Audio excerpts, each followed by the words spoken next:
कच्चे का इलाका है, वहाँ सैलाबी सूरत हाल है और ज़ाहिर है वज़ीर आला सिंध ने भी शुरू में स्टेटमेंट दिया था कि बड़ी तादाद में लोगों को यहाँ से नकल मकानी करनी पड़ेगी, जो कि हमने देखा भी।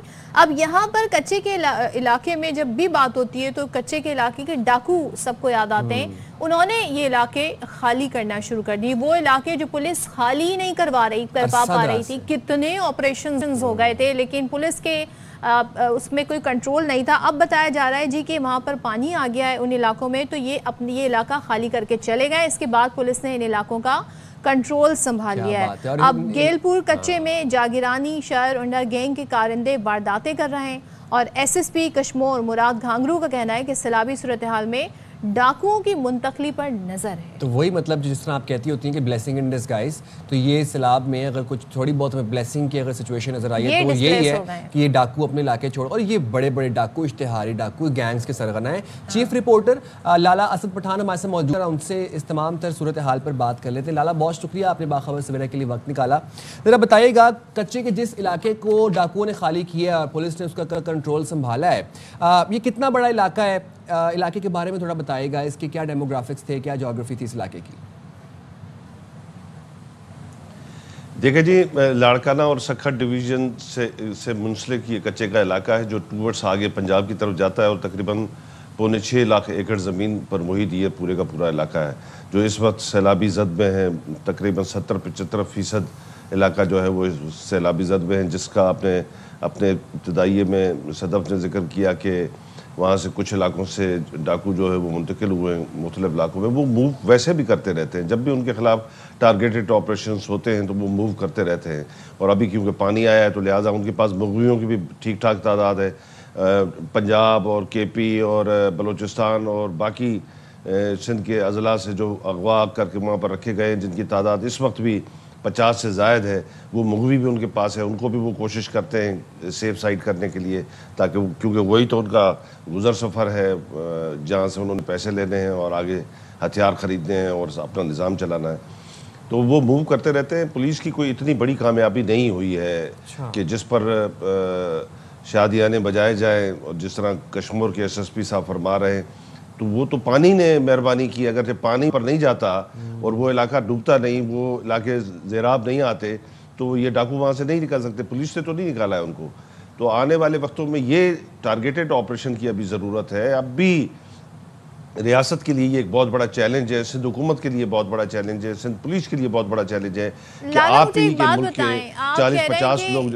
ये तो नेचुरल डिजास्टर है ना, पानी आया तो ये इलाका खाली करना पड़ा, लेकिन अब ये किस तरफ जा सकते हैं? और पुलिस तो एतराफ़ में पहले से मौजूद है, गिरफ्तारियां क्यों नहीं हो सकी?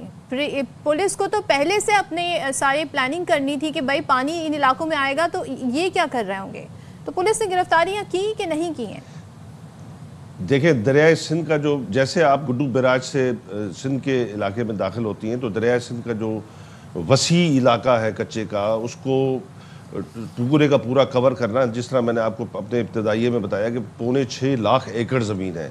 6.25 लाख एकड़ ज़मीन को अगर पूरी की पूरी सिंध पुलिस भी वहाँ पर उतार दी जाए तो वो उसका सर्जिकल ऑपरेशन नहीं कर सकते, माँ सिवाय टारगेटेड ऑपरेशन के। तो इसके लिए हिकमत अमली की ज़रूरत होती है, इसके लिए बैठकर फंड्स की ज़रूरत है, इसके लिए बैठकर तमाम जो स्टेक होल्डर हैं उनको इन्वॉल्व करने की ज़रूरत है। क्योंकि जितने वहाँ पर गैंग्स हैं, जिस तरह शर गैंग है, कोश गैंग है, सब्जोई गैंग है, जागिरानी गैंग है, तेगानी गैंग है, मज़ारी गैंग है, जखरानी गैंग है, इन सब के सरदार जो हैं वो तो खुद ही पावर में बैठे हुए हैं। तो क्यों नहीं उनको इन्वॉल्व करती गवर्नमेंट? क्यों उन पर प्रेशर नहीं करती कि उनके कबीले के बहुत थोड़ी तादाद के जो लोग हैं उन्होंने गैंग्स बनाकर वो अंदर कच्चे के इलाके में बैठे हुए हैं और उन्होंने पूरे पाकिस्तान से लोगों को अगवा करके वहाँ पर रखा हुआ है। अभी कुछ दिन पहले KK बंद पर एक डेड बॉडी मिली थी, किसी शाह साहब के नाम से उसकी वो शनाख्त हुई है, उसका भी ताल्लुक पंजाब से था। वो भी किसी कारोबार के झांसे में यहाँ पर आया था और बाद में अगवा कर लिया गया। उसके पैसे नहीं मिले तो वो मार दिया गया उसको, क्योंकि इस वक्त तो बहुत सारे इलाकों में डाकू के पास जो मुगवी है वो उनके लिए बर्डन भी है कि वो खुद को संभालें या उनको संभालें। पानी की वजह से, सैलाब की वजह से मोटरवे पे गालिबन एक वाकया हुआ जिसमें उन्होंने कंटेनर्स के टायर बर्स्ट किए और वो अमले को यरगमाल बनाया, फिर अगवा करके ले गए। सवाल यहाँ पर ये पैदा होता है कि अब पुलिस को मौका मिल गया है इलाके का कंट्रोल संभालने के लिए, कि अब यहाँ मुस्तकिल बुनियादों पर चौकियाँ कायम की जाएंगी, इसकी सर्विलेंस की जाएगी, या सिर्फ ये सैलाब तक ही कंट्रोल रहेगा? जैसे पानी उतरेगा ये कच्चे के डाकू वापस यहाँ पर आ जाएंगे और पुलिस गायब हो जाएगी? देखिए साहब, ये कलेक्टिव विजडम की ज़रूरत है। इसमें तमाम अजला की पुलिस एक दूसरे के साथ मुआवनत करे। सिंध पुलिस सिर्फ एक डिस्ट्रिक्ट नहीं कर सकता ये कोई भी काम। तमाम डिवीजन्स को, लाड़काना और सखर डिवीज़न को आपस में कोलैबोरेट करना पड़ेगा। ऊपर से आईजी सिंध को, मैं पहले भी आपके बहुत सारे प्रोग्राम्स में कह चुका हूँ कि उसको कैंप ऑफिस बनाना पड़ेगा। यहाँ पर सखर में बैठे वो आके और इन तमाम चीज़ों को मॉनिटर करें। होम मिनिस्टर सिंध जाके बैठे, आए थे, 1-2 दिन बैठे, इजलास किए, प्रेसिडेंट साहब भी आए, उन्होंने भी इजलास किए, तमाम स्टेक होल्डर आए, इजलास किए, फैसले हुए। उसके बाद जो है वो उस मामले को वहीं का वहीं छोड़ दिया गया। बहुत थोड़े लोगों ने बहुत बड़ी आबादी को यरगमाल बनाया हुआ है और ये पॉसिबल है कि उनका खात्मा मुमकिन हो सकता है, मगर क्या है कि विल नहीं है, या जो छोड़ दिया है पाकिस्तानियों को डाकुओं के रहमो करम पर। सही है, बहुत शुक्रिया। लाला सर पठान हमारे साथ थे। और भी बात तो ये है कि पानी आ गया तो इन्होंने इलाका खाली किया, वरना पुलिस तो इनसे इलाका ये खाली करवा नहीं पा रही थी। अब हम सवाल यही उठा रहे हैं कि भाई जब सिचुएशन का ऑलरेडी आइडिया था तो प्लानिंग करनी थी, कोई स्ट्रेटजी बनानी थी, गिरफ्तारियां करनी थी।